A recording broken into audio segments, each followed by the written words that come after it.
हर खबर को सबसे पहले देखने के लिए हमारे चैनल पार्लियामेंट्री बिजनेस को सब्सक्राइब करें, सभी वीडियोस को लाइक और शेयर करें और सभी ताज़ा अपडेट्स पाने के लिए बेल आइकन बटन दबाना बिल्कुल ना भूलें। राजनाथ सिंह ने देश को एलएसी के हालातों से अवगत कराया। चीन से जारी तनाव पर रक्षा मंत्री राजनाथ सिंह ने लोकसभा में बयान दिया और कहा कि जवानों की अदम्य साहस को मैंने महसूस किया। चाइना से जारी तनाव का कारण भी बताया। अध्यक्ष महोदय, इसके कारण वे बॉर्डर एरियाज में अधिक अलर्ट रह सकते हैं और जरूरत पड़ने पर बेहतर जवाबी कार्रवाई भी कर सकते हैं। आने वाले समय में भी सरकार इस उद्देश्य के प्रति पूरी तरह से कमिटेड रहेगी, यह मैं सदन को आश्वस्त करना चाहता हूं। आदरणीय अध्यक्ष महोदय, मैं इस बात पर बल देना चाहूंगा कि भारत हमारे बॉर्डर एरियाज में मौजूदा मुद्दों का हल शांतिपूर्ण बातचीत और कंसल्टेशन के जरिए किए जाने के प्रति कमिटेड है। इस उद्देश्य को पाने के लिए मैं अपने चाइनीज काउंटर पार्ट से 4 सितंबर को मॉस्को में मिला और उनसे हमारी इन डेप्थ डिस्कशन भी हुई। मैंने स्पष्ट तरीके से हमारी चिंताओं को चीनी पक्ष के सामने रखा, जो उनकी बड़ी संख्या में ट्रूप्स की तैनाती और उनका एग्रेसिव बिहेवियर और यूनिलैटरल स्टेटस को बदलने की कोशिश से रिलेटेड था।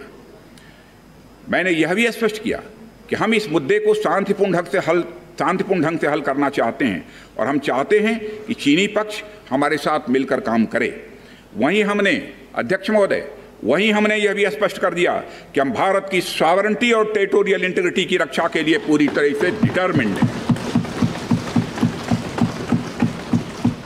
इसके बाद मेरे कोलीग विदेश मंत्री श्री जयशंकर जी भी 10 सितंबर को मॉस्को में चाइनीज विदेश मंत्री से मिले। दोनों एक एग्रीमेंट पर पहुंचे कि यदि चाइनीज साइड द्वारा सिंसियरली और फेथफुली एग्रीमेंट को इंप्लीमेंट किया जाता है तो कंप्लीट डिसएंगेजमेंट प्राप्त किया जा सकता है और बॉर्डर एरियाज में शांति स्थापित हो सकती है। अध्यक्ष महोदय, जैसा कि सभी सम्मानित सदस्यों को जानकारी है कि बीते समय में भी चीन के साथ हमारे बॉर्डर एरियाज में लंबे स्टैंड ऑफ्स की स्थिति यह कई बार बनी है, जिसका शांतिपूर्ण तरीके से समाधान भी किया गया था। हालांकि इस वर्ष की स्थिति, चाहे वो ट्रूप्स की स्केल ऑफ इन्वॉल्वमेंट हो या फ्रिक्शन पॉइंट्स की संख्या हो, वह पहले से बहुत अलग है। फिर भी हम मौजूदा स्थिति के शांतिपूर्ण समाधान के लिए पूरी तरह से कमिटेड हैं। इसके साथ साथ मैं सदन को आश्वस्त करना चाहता हूं कि हम सभी परिस्थितियों से निपटने के लिए भी तैयार हैं।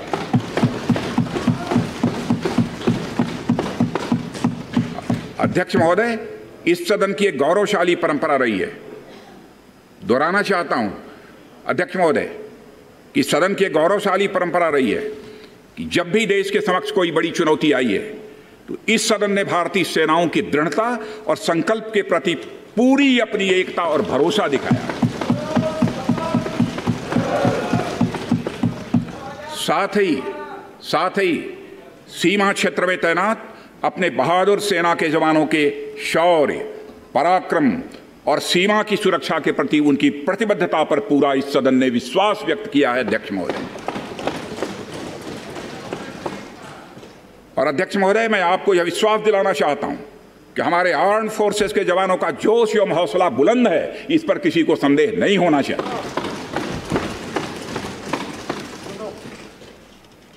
माननीय प्रधानमंत्री जी के बहादुर जवानों के बीच जाने के बाद हमारे कमांडर तथा जवानों में यह संदेश गया है कि देश के 130 करोड़ आदिवासी जवानों के साथ खड़े हैं।